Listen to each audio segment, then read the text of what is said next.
Yo, yo, yo, yo, yo, yo, yo, yo, yo, yo. It's the homie Mac. Music, art, culture, knowledge. Reporting live from the Dogon. Dogon. Each one teach one. Peace and love. Thumbs up, give me the likes. Thumbs up, give me the likes. Like, share, comment, subscribe. Subscribe to the YouTube channel 82 Kings. But, forget all the formalities. Yeah, so this episode of Mac Minutes is going to be in memoriam and dedication to Mr. Sanyika Shakur, born Kody Scott. Mr. Sanyika Shakur, famously known as MONSTERKODY. MONSTERKODY expired this week. He passed. He transitioned. To those that don't know, MONSTERKODY is a very famous Crip. MONSTERKODY is from South Central Los Angeles. MONSTERKODY is a member of the 8 Gangsta CRIPS set in South Central. Infamous set with a lot of history, a hood with a lot of history.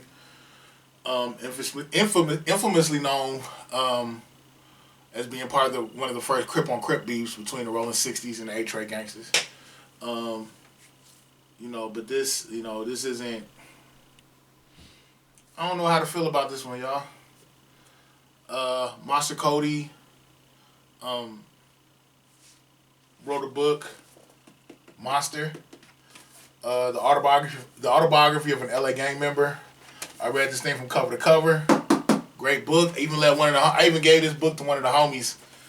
I'm a member of Alpha Phi Alpha, and there are some Alpha chapters in this country who, they're newly initiated members, they're neophytes. They have to read this book. It's part of their process into the frat.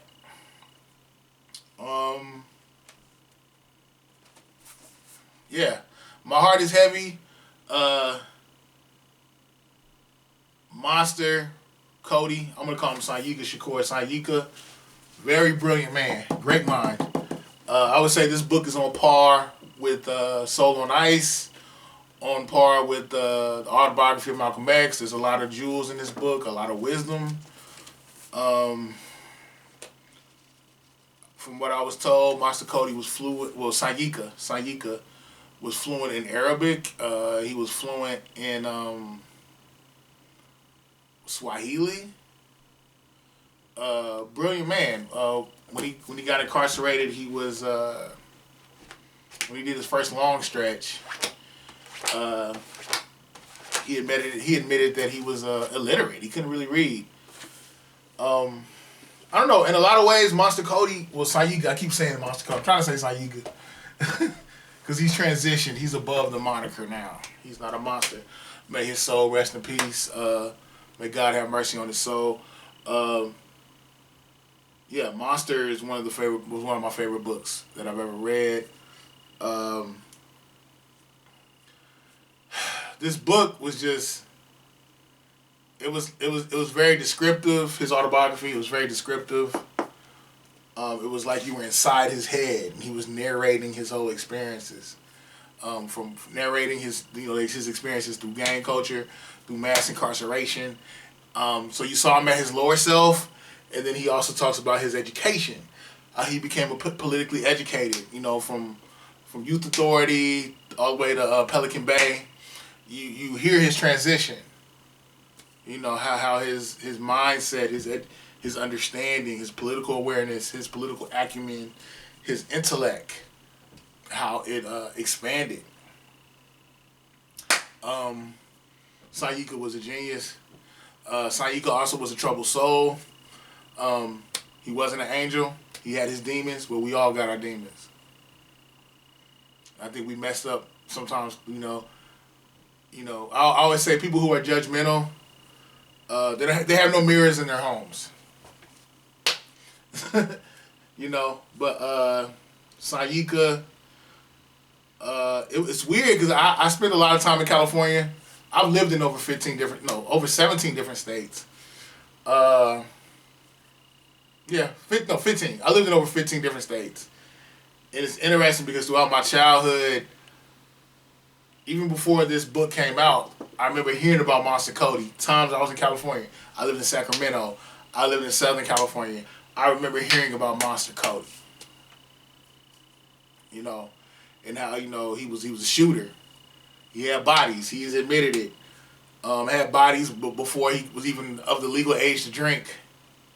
You know, but it's like he realized as he got more mature intellectually, he realized, like, look, I'm a pawn in the matrix. I've been duped. I've been tricked. I have to shift the narrative. Black on black destruction is not only is it $1 billion, it's a $1 billion industry.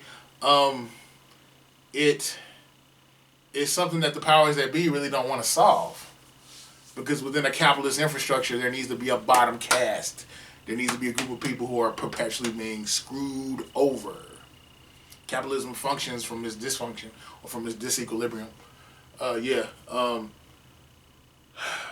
Sayika was big on Franz Fanon. He was big on Friedrich Engels. He was big on Karl Marx. He was big on the Black Panther Party. He was big on education. Having black people having a social and political awareness. One of my favorite things I always like to say is you cannot have revolution without revelation. Let me say it again. You cannot have revolution without revelation. God bless this man's soul. Wasn't a saint, but I feel like he tried to right his wrongs. I guess the thing that's kind of heartbreaking is knowing that shout out to MACK videos, shout out to Kevin Mack. Shout out to Pretty Boy from Rolling 60s. I subscribe to you on YouTube. I like your music, Pretty Boy. You do your thing with them instruments. I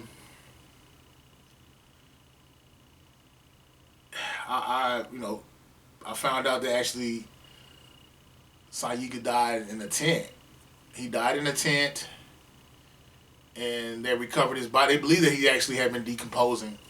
His body was discovered this week, but they believe that the coroner, they believe that his body was, they said they had an odor when they found it, and they actually had to hydrate his body so that I guess they could make it get it to a state where they could identify it. He died homeless in the tent in Escondido, the canyons. I guess it was like some type of encampment for homeless people.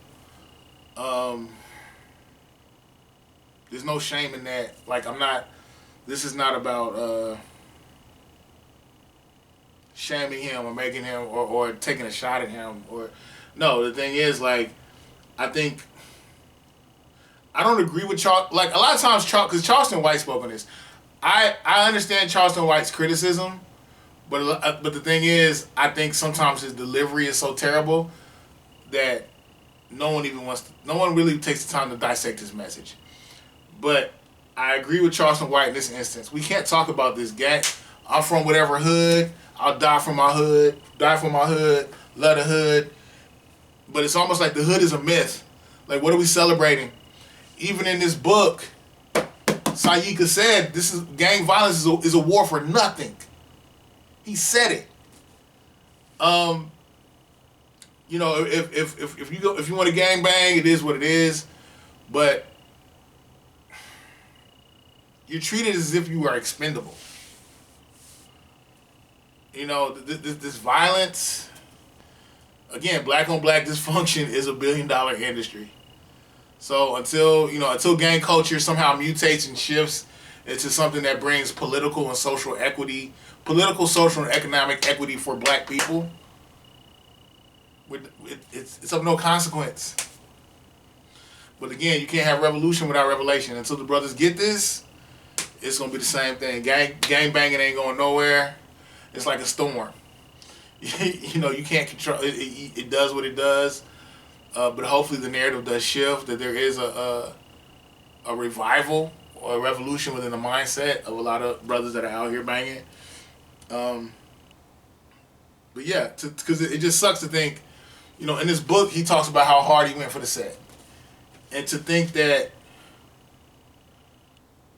you know, y'all love the homies, we the homies, we the hood, but it's like, what are we really building? Like this man died homeless. What did he get? What did he get for the set? What did he get from the set? There's no 401k. Nobody's looking out for him. You know, so it's like, brothers, like, what are we really doing? You know, but I ain't preaching to nobody. It is what it is. I think Sayyid Shakur was a brilliant mind. Brilliant mind. He's now an ancestor. Brilliant mind. Probably